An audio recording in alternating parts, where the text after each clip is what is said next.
साथियों का बहुत बहुत धन्यवाद और आभार प्रकट करना चाहता हूं। हम लोग बहुत दिनों बाद मिल रहे हैं। सबसे पहले हम सब लोग मिलकर के महर्षि कश्यप जी का माल्यार्पण किया था, उनको याद करते हैं। निषाद राज जी का याद करते हैं, राजा गुरुराज निषाद जी का।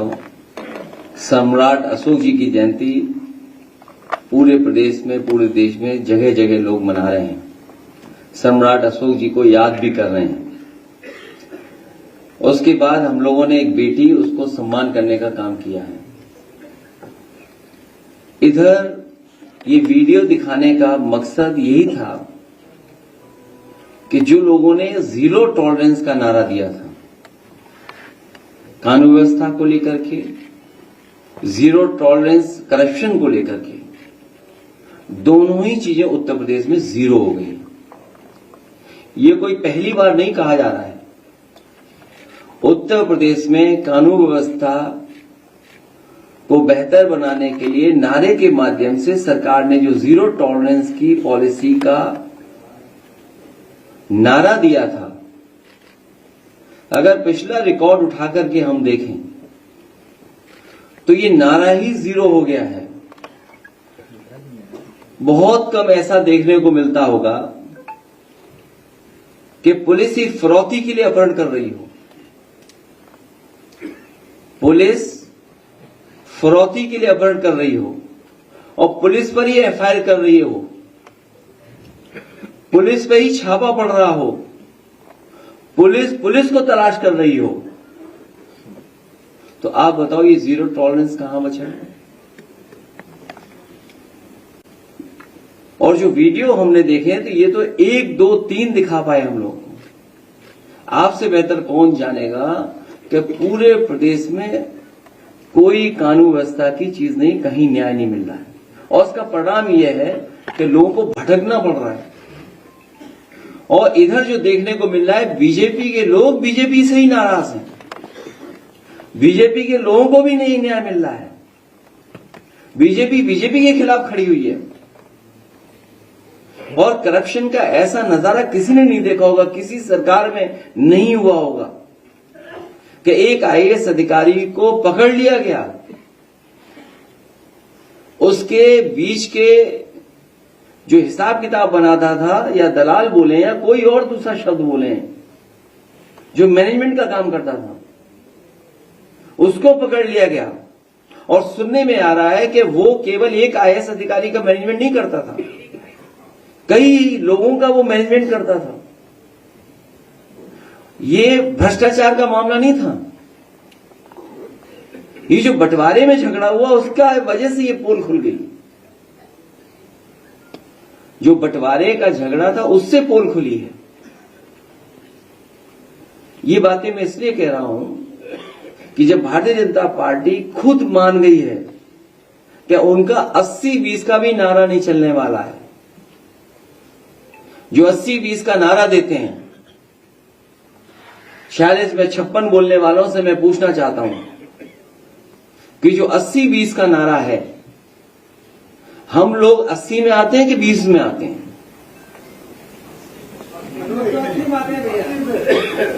जो 46 में 56 का नारा देते थे,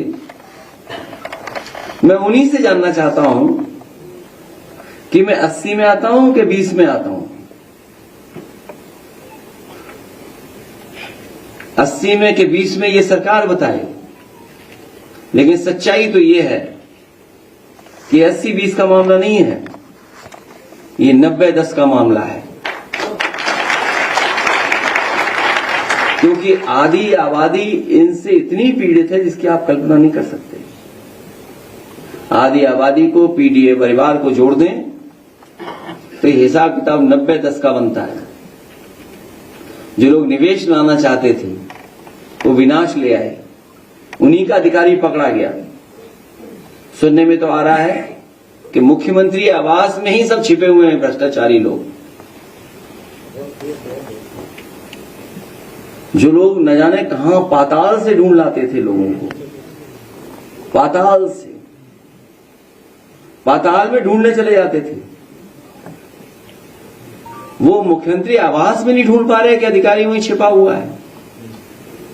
अभी तो वो भी नहीं ढूंढ पाए, उस अधिकारी को भी कोई नहीं ढूंढ पाया जिसने उत्तर प्रदेश का सुनने में आया है, अखबारों की खबरों में आया कि उत्तर प्रदेश के अधिकारी के कई 100 करोड़ रुपया दूसरे स्टेट में पकड़े गए थे। इसलिए जो लोग कमजोर हो गए हैं उनका अपना वोट खिसक गया, जनता जागरूक हो गई। जनता के सामने न किसान के सवाल पर सरकार के पे कोई योजना बना पाए, जो आय दो होनी थी वो नहीं कर पाए, नौजवान को नौकरी रोजगार नहीं दे पाए, आरक्षण नहीं दे पाए, महंगाई कम नहीं कर पाए, निवेश नहीं ला पाए। और अब तो टैरिफ वाला मामला आ गया। जो मित्र थे उन्होंने बोर्ड दिखा दिया कि हम कितना टैरिफ लेने जा रहे हैं, हम क्या परिवर्तन लाने चाहते हैं।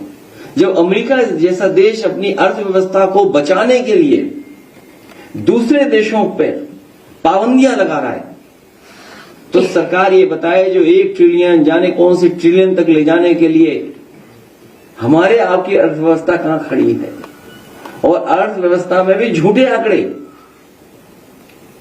प्रति व्यक्ति आय उसकी केवल बताते हैं जो गरीब लोग राशन पा रहे हैं।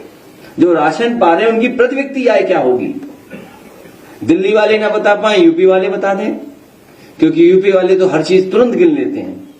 अभी तक हिंदू श्रद्धालु जिनकी जान चली गई उनको नहीं गिन पाए। जो आने जाने में श्रद्धालु जिनकी जान चली गई सड़कों पर, उनकी गिनती नहीं बता पाए। जो हजारों हिंदू श्रद्धालु खो गए उनकी गिनती न उनको ढूंढ पा रहे हैं। और सुनने में आ रहा है परिवारों को मनाने के लिए काले धन में संतुष्ट किया जा रहा है, पैसे देकर संतुष्ट किया जाता है। ये गिनती इसलिए नहीं बताई जा रही क्योंकि इनको मुआवजा देना पड़ेगा। सोचिए, सरकार जो दुनिया की न जाने कौन सी अर्थव्यवस्था बनने जा रही थी, मुआवजा देना ना पड़े इसलिए गिनती नहीं बता रहे। और फिर बहस को बदलने के लिए जहां कुंभ की तो गिनती बताई नहीं पाए हैं, गाय जानवर की भी गिनती नहीं बता पा रहे हैं जो इनके गौशाला में हैं। न गिनती रहने वालों की बता पा रहे जिनको देखभाल कर रहे हैं लोग, न दवाई का हिसाब किताब दे पा रहे हैं, न इलाज के लिए जो संसाधन जुटाए उसका हिसाब किताब दे पा रहे हैं, और न मरने वालों की दे पा रहे हैं। हम तो चाहते हैं कि कम से कम सरकार गिनती तो बताए, गिनती में खेल न करे। इसलिए ये सरकार जो अपना सब कुछ खो दी है, इसीलिए कम्युनल पॉलिटिक्स पर उतर आई है। ये कम्युनल पॉलिटिक्स इसलिए कर रहे हैं क्योंकि किसान की आय दोगुनी नहीं कर पाए, गन्ने की कीमत नहीं दे पाए, बिजली महंगी है, महंगाई है, निवेश नहीं ला पा रहे, रोजगार नहीं, नौकरी नहीं, वेतन नहीं बढ़ पा रहा, चैनल घाटे में जा रहे हैं, बड़े बड़े पैमाने पे घाटे में जा रहे हैं, हर चीज घाटे की हो गई। और अब जब अमेरिका अर्थव्यवस्था अपनी संभाल रहा है, सेंसेक्स की आप देखते हुए कहां लुढ़क गया है। जिन लोगों ने निवेश किया वो अपना पैसा निकाल रहे, वो जानते हैं कि यहां पे मुनाफा होने वाला नहीं है भारत में, इसीलिए तो सेंसेक्स तुरंत लड़खड़ा जाता है, क्योंकि वो आपकी अर्थव्यवस्था पे नहीं टिका है, आपके निवेश पे नहीं टिका है। जो मुनाफा कमाना चाहते हैं उनके निवेश पे टिका हुआ है। जब उनको लगता है कि भारत में निवेश में हमारा मुनाफा नहीं हो रहा है तो वो पैसा बाहर ले रहे हैं। इसलिए ये सरकार कम्युनल रास्ता अपना रही है। मुझे उम्मीद है जो कार्यक्रम समाजवादी पार्टी ने घोषित किया है, बाबा साहब अम्बेडकर जयंती के अवसर पर 8 अप्रैल से 14 अप्रैल हम सभी समाजवादी लोग और पीडीए परिवार के लोग मिलकर के इस कार्यक्रम को सफल बनाएंगे और घर घर जाकर के लोगों को जागरूक करेंगे, क्योंकि संविधान ही हमारी संजीवनी है और संविधान ही हमारी ढाल है। जब कभी भी हमारे सम्मान पर आँच आएगी, जब कभी भी हमारे जान को खतरा होगा, तो यही संविधान हमारी ढाल बनकर के हमारी मदद करेगा। के बाद इस्तीफे का दौर शुरू हो गया है। ये आरएलडी से कई नेताओं ने इस्तीफा दिया है और उधर बिहार में भी कई इस्तीफे हो गए। मैंने अपने लोकसभा के भाषण में कहा था कि वक्फ के लिए जो कानून लेकर के आए हैं, ये भारतीय जनता पार्टी के लिए वाटरलू साबित होगी। अभी अखिलेश जी, आपके दलित सांसद के घर में जो है तोड़फोड़ की गई है और उस तोड़फोड़ में जो है इनका दिखाती है कि जब असलियत से बात करो, उनसे पार्लियामेंट में बात करते हैं सांसद लोग, तो बाहर आके वो तोड़फोड़ करते हैं और घर जलाने की कोशिश करते हैं, तमाम इस मुद्दों को भटकाने की कोशिश करते हैं। इससे आज तुम नंबर 2 पे रह गए। ये बेहद सेंसिटिव इशू है, इसलिए सरकार से ये मैं यही कहूंगा कि जब राज्यसभा में रिकॉर्ड से वो बात हटा दी गई है और कई मौकों पर मैंने कहा है, पार्टी की तरफ से इस बात को कहा गया है कि इतिहास को नहीं पलटना चाहिए। जो इतिहास हमें खुशहाली तरक्की के रास्ते पे न ले जा सके, उस इतिहास को इतिहास ही रहने देना चाहिए, क्योंकि इतिहास में अच्छाई और बुराई दोनों हैं। लोग पॉलिटिकल लाभ के लिए किसी भी पन्ने को रख लेते हैं। केवल यही नहीं, भारतीय जनता पार्टी करोड़ों रुपए खर्च कर रही है, करोड़ों तो कम बोल रहा हूं मैं।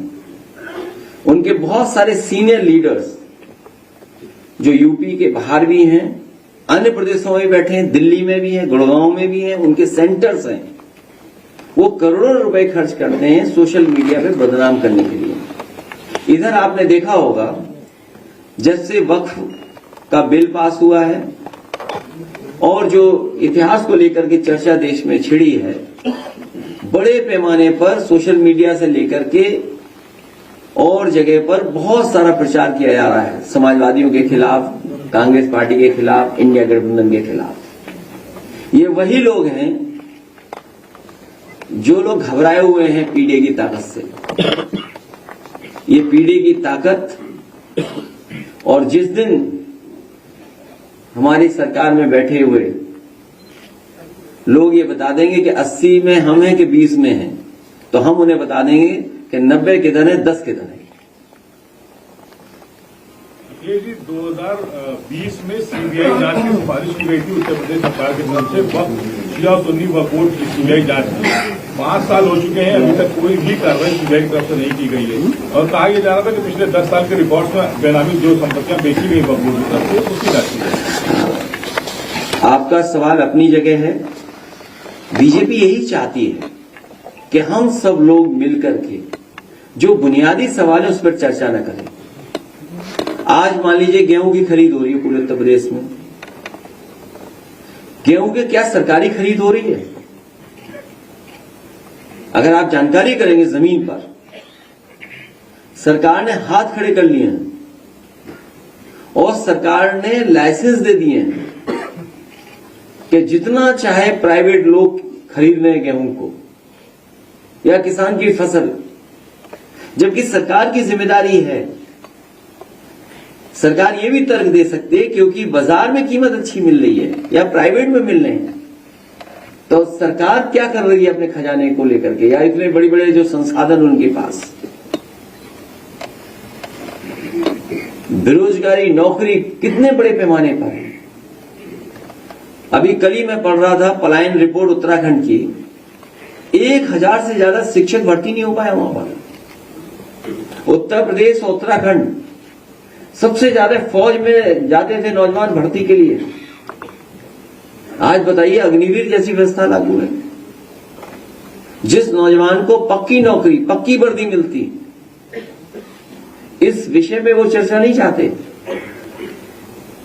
आपको सब विदेशी चीजें दे दी हाथ में, सब बाजार।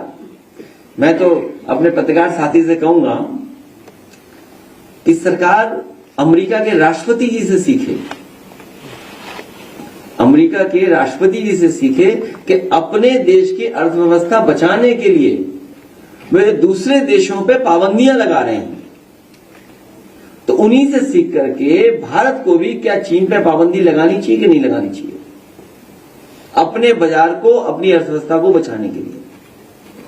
हमें सीखना चाहिए अमेरिका जैसे देश से कि हमें भी उतनी ही पाबंदी लगा देनी चाहिए दूसरे देशों पर, अपनी अर्थव्यवस्था बचाने के लिए। अखिलेश जी, जहाँ उत्तर प्रदेश में जनरल राज कायम है, वही सरकार 8 साल बेमिसाल का नारा दे रही है, क्या कहना है? 8 में 2 जीरो होते हैं, जब 2 जीरो मिलते हैं तब 8 बनता है। ये डबल इंजन जीरो है यूपी में। मैंने एक प्रतिष्ठित अखबार में देखा ऐड, और प्रतिष्ठित अखबार ने ये लिखा कि 17 एक्सप्रेसवे हैं यूपी में, 17 एक्सप्रेसवे बन रहे हैं। मैंने कई लोगों से जानकारी की, चर्चा की, उसके बाद पता लगा कि 17 एक्सप्रेसवे नहीं बन रहे हैं, झूठ के एक्सप्रेसवे बना रहे हैं लोग। अभी मैं एयरपोर्ट से लौट के आ रहा था तो एक होर्डिंग लगी हुई थी, उस होर्डिंग में लिखा था कि 6 बन चुके हैं, 7 निर्माणाधीन हैं। तो 7 और 6 कितने हो गए? 13। तब भी 4 नहीं है, तो तभी मैंने सोचा 4 सपनों में बना रहे होंगे। भाई प्रतिष्ठित अखबार हम सब देखते हैं, उसमें ऐड था सरकार का 17 का। आज विज्ञापन बड़ी बड़ी होर्डिंग लगी है कि 6 निर्माण हो चुका है, मतलब बन चुके हैं, और 7 निर्माणाधीन हैं। तो 4 बजे सपनों में बनेंगे। अखिलेश जी, योगी जी कह रहे हैं महाजन में कि 0 पॉवर्टी स्कीम लाएंगे और अगले 3 साल में यूपी से गरीबी खत्म कर देंगे। मैं वो बेटी अगर न गई हो तो उससे मैं कहूंगा सरकार से अनन्या बेटी को और उसके परिवार को 0 पॉवर्टी योजना से जोड़ दें। और इसी समय मैं ये भी मांग करूंगा कि प्रधानमंत्री जी ने लाल किले से कहा था कि हम प्रधानमंत्री आवास हर गरीब को दे देंगे और पहुंचा देंगे। तो मेरी मांग होगी और हम सबकी तरफ से मांग होगी कि उस बेटी और उस परिवार को और उस गांव में जितने लोग हैं जो गरीब हैं उन्हें प्रधानमंत्री आवास दे देना चाहिए।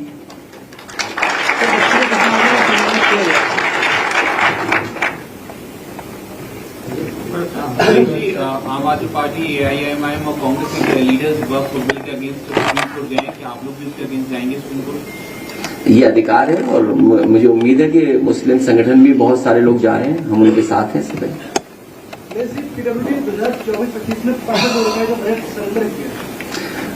इसके लिए चाचा सही बता सकते हैं।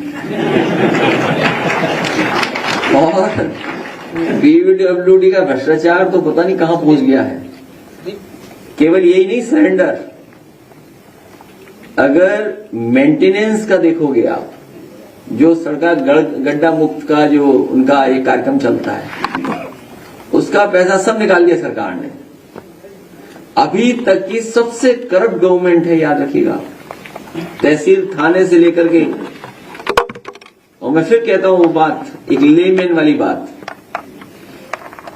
कि एक लोग कह रहे थे कि सरकार बना लेंगे, गुमराह करके ये लोग धोखा देके सरकार बना लिए, और सब अब अधिकारी मिलकर के सरकार को धोखा दे रहे हैं।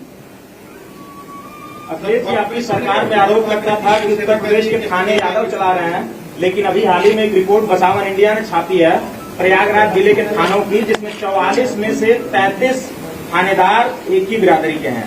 मेरे भाई पता नहीं कौन सा चैनल है तुम्हारा, यूट्यूबर होंगे ये, किस नाम से तुम्हारा? अरे नाम जाने हैं? OBC times. OBC times. मैं ओबीसी टाइम्स को बधाई देता हूं, बहुत अच्छी रिसर्च कर रहे हैं। आज मैंने अखबार की भी तस्वीर देखी किसी कार्यक्रम की, कुछ इसी तरह की तस्वीर दिखाई दे रही थी। आज किसी अखबार के किसी कार्यक्रम की तस्वीर देखी मैंने, तो जो हमारा साथी कह रहा है वही तस्वीर मैंने देखी। अब तो कोई सवाल भी नहीं करता, कम से कम इस बहादुर पत्रकार को मैं बधाई देता हूं कि सवाल तो पूछा है इसने। जो मुख्य हैं, जो मुख्य हैं, सब मुख्य हैं, समझ लो। क्या बोले महाराजगंज में महाराज? उन्होंने बोला कि वक्फ बोर्ड के नाम पर अब जमीनों पर कोई डकैती नहीं डाल सकता, किसी बोर्ड के नाम पर लूट खसोट पर अब लगाम। देखिए, सबसे बड़ी भू माफिया पार्टी अगर कोई है, भारतीय जनता पार्टी है। भारतीय जनता पार्टी से ज्यादा जमीन किसी ने नहीं हड़पी। आप केवल गोरखपुर, अयोध्या, कानपुर और लखनऊ, इन 4 जिलों की रजिस्ट्रियों की जांच कर लें। सरकारी जमीन हो, तालाब हो, विवादित हो, या अपने पुलिस के प्रभाव से या और किसी के प्रभाव से जमीन छीनी जाती, तो सबसे ज्यादा छीनी गई है। और गोरखपुर, आज एक थार पे गोली चली है किसी गांव में लेकर के, आज खबर है, किसी गाड़ी में गांव वालों को एक विवाद था जमीन को लेकर के, और जो अनन्या आज बेघर है इस परिवार को, और जिसमें सुप्रीम कोर्ट तक ने ऑब्जर्व किया कि इतना इनह्यूमन एक्ट हुआ,